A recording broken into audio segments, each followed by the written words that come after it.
салом тамошобинони Сомонаи оила. Инак мо қарор дорем дар Маркази Исломии Ҷумҳурии Тоҷикистон. Меҳмони мо ҳастанд Думулло Ҷалолиддини Хомӯшӣ. Суолу дархостое ки тӯли ҳафта ба идораи Сомонаи оила фиристонидед, мо имрӯз посухашро аз Думулло хоҳем гирифт. дар ривоятҳо омадааст ки пеш аз сар задани қиёмат одамизод нишонаҳояшро пайхас мекунад. Мушаххасан гуфта метавонед ки нишонаҳои қиёмат кадомҳоянд? ба номи худованде ки беандоза меҳрубон ва ниҳоят бораҳм аст оғоз мекунам. албатта ҳар нафаре ки бо китобҳои динӣ сару кор дорад ва хусусан ба аҳодиси пайғамбар алайҳиссалоту вассалом сару кор дорад, мехонад аҳодиси пайғамбар алайҳиссалоту вассаломро, дар ҳадисҳои пайғамбарамон ин чизҳо дарк шудаанд ва нишонаҳои қиёмат ҳам ниҳоят зиёд ҳастанд.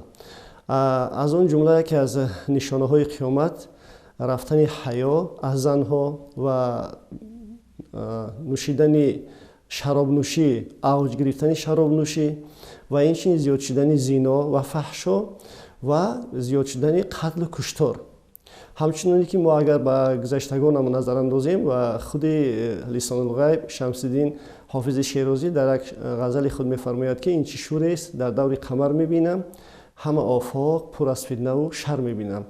ва дигар дар худи ҳадиси пайғамбар саллаллоҳу алайҳи васалам омадааст ки нишонаҳои қиёмат вақте ки марде омад назди пайғамбар алайҳиссалоту вассалом ва ҳазрати пайғамбарро аз қиёмат пурсиданд, расули акрам саллаллоҳу алайҳи васалам дар ҷавоби он мард гуфтанд ки қиёматро на ту медонӣ на ман.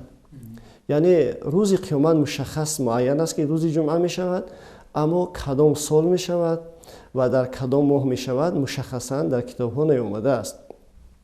аммо нишонаҳои қиёмат зиёд ҳастанд. аз он ҷумла рафтани меҳру муҳаббат ҳатто дар байни бародарон, ки ҳатто фарзандон меҳру муҳаббати дӯстони худро, рафиқони худро аз падару модар дида бештар мекунанд. яъне падару модар барои онҳо ба он дараҷае ки ёру рафиқшон арзиш дорад, ба он дараҷа арзиш надорад. ва дигар пайдо шудани пайғамбарҳои дуруғин, яъне афродҳои маккори зиёде пайдо мешаванд ки дар охири замон нишонаҳои қиёмат ҳамин аст ки даъвои паёмбарӣ мекунанд. яъне аз даъвои пайғамбар, ин ҳам аз нишонаҳои қиёмат аст. ва инчунин нишонаҳои қиёмат баромадани офтоб аз мағриб ва фурӯ рафтани он дар машриқ, ин ҳам аз ҷумлаи нишонаҳои қиёмат аст. ва нишонаҳои қиёмат ниҳоят зиёд ҳастанд, ҳатто ба дараҷае мешавад ки сарпарастии ҳатто 50 нафар зан бар зиммаи як мард мегардад. аз қабили холаву аммаву дигар маҳориме ки ҳастанд, ҳама ино сарпарастиён бар уҳдаи як мард мегардад. ин ҳам аз ҷумлаи нишонаҳои қиёмат аст. дар китобҳои исломӣ омадааст ки қиёмат аз давлати чин сар мезанад. ин гуфтаҳо ягон асос дорад? албатта чунин мушаххасан дар ягон китоби сарчашмаҳои муътамади динӣ дарҷ нашудааст ва ягон асоси динӣ ҳам надорад. ва албатта худованд молики рӯзи қиёмат аст ва молики замину осмон аст. ва сарзадани қиёмат аз кадом макон сар мезанад ва дар куҷо сар мезанад дар ягон китоб мушаххасан зикр нашудааст. имрӯзҳо коронавирус тамоми ҷомеаи ҷаҳонро ба тарсу ларз овардааст. идея аз диншиносони олам ин ваборо яке аз нишонаҳои қиёмат медонад. шумо худ чӣ мегӯед? албатта имрӯз вабое ки дар мардуми чин сар задааст ва дар дигар кишварҳо инчунин ба ин шомил шудаанд, ин мусибати тамоми мардуми олам аст. ҳатто мардуми мо ки миллати мо бисёр як миллати муаззам аст, дар мусибати ҳамаи афроди башар шарик ҳастанд ва ғами ҳамаро мехӯранд. ва илова бар ин сарзадани чунин бемориҳо, яъне бемориҳое ки оламшумул аст, ба худи матбуоти даврӣ ҳам шоҳид ҳастанд ки ҳудуди зиёда аз 23 кишвар ба ин беморӣ гирифтор шудаанд. ки албатта ин таълимоти динии мо, таълимоти гузаштагони мо ҳамин аст ки бани одам аъзои якдигаранд ки дар офариниш як гавҳаранд. вақте ки як мусибат дар як кишваре меояд, новобаста чӣ кишвар аст, чӣ низом дорад, ин мусибати ҳамаи мардуми олам аст. ва худи мусибате ки имрӯз дар кишвари чин рӯ задааст, ҳар як фарде ки ба қавли мо мардуми тоҷик шири инсонӣ хӯрда бошад, агар дар ин албатта дар ин ғам шарик аст ва дуо мекунад ки ин гуна бемориҳо аз афроди башар, аз афроди инсоният дур шавад. замони пайғамбарамон чунин бемориҳо амсоли коронавирус вуҷуд доштанд? албатта вақте ки ба таърих назар меандозӣ ё ин ки ба қуръони азимушан касе ки аҳли қуръон ҳастанд ё ки ба хондани қуръон машғул ҳастанд ва қуръонро бо таъаммул мехонанд ва андеша мекунанд, ҳар он чизе ки имрӯз дар дунё хоҳ амалҳои хайр бошад, хоҳ ки амалҳои шар бошад ё қудратнамоиҳо бошад, чизе ки набошад сар мезанад, барои дини мубини ислом ин як падидаи нав маҳсуб намешавад. ҳама ин чизҳо як навъи такрор ҳастанд. яъне дар замонҳои пешам чунин бемориҳо пайдо мешуданд, аммо фақат бо номҳо фарқ мекарданд. масалан дар замони пайғамбар алайҳиссалоту вассалом чунин беморӣ сар заданд ва пайғамбар алайҳиссалоту вассалом таъкид карданд ки ҳар ҷо ки вабо ё ин ки тоъон ба забони арабӣ мегӯянд сар мезанад, ба он ҷо ворид нашавед ва агар рафту дар он кишвар бошед, аз он кишвар хориҷ нашавед. ин таъкидоти динии мо аст ва имрӯз ин чизам дар худи кишвари чин ба мушоҳида мерасад.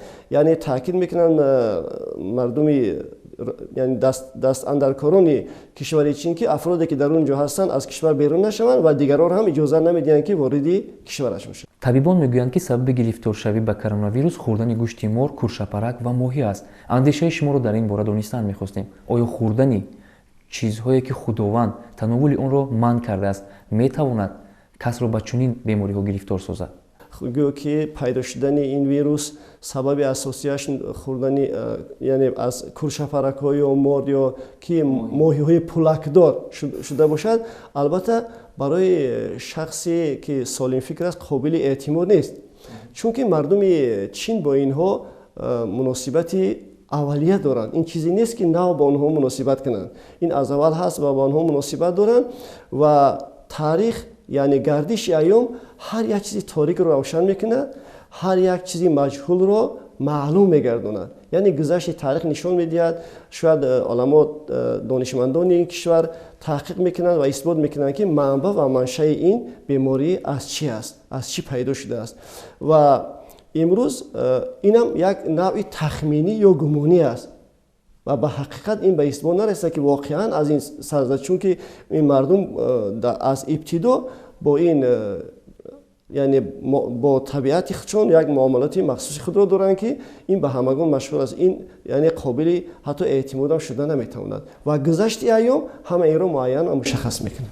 донистан мехостем ки одами мусалмон ба хотири саломатиаш гӯшти саг ё равғани худ хӯрад гунаҳгор мешавад ё не? албатта аз нигоҳи дини мубини ислом худованди манон дар қуръони азимушан ва инчин дар аҳодиси пайғамбар алайҳиссалоту вассалом мушаххасан ки инсон бояд калом нави ҳайвонот яъне ҳайвонотро бихӯрад, забҳ карда бихӯрад, истифода кунад ва каломи ҳайвонҳо барои шахси мусалмон хӯрдани он мамнӯъ аст ва хӯрдани гӯшти хук аз нигоҳи дини мубини ислом худованд дар сураи наҳл ояти 115 зикр шудааст.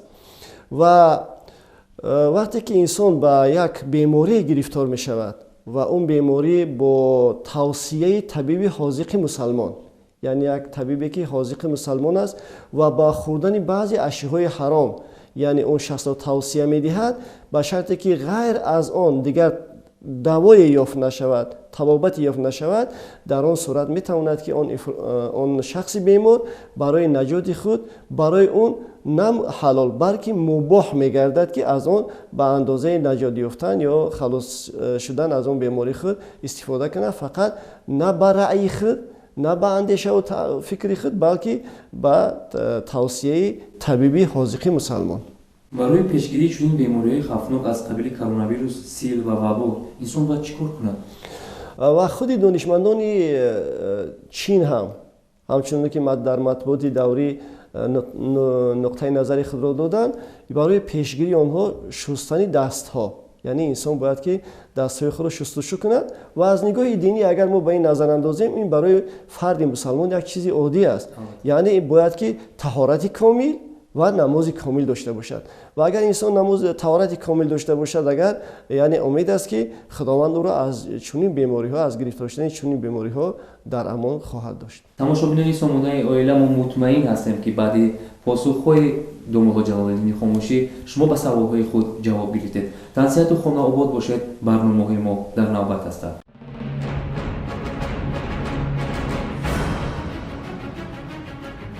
оила тиҷӣ садранги зиндагӣ. ба сомонаи мо обуна шуданро фаромӯш насозед.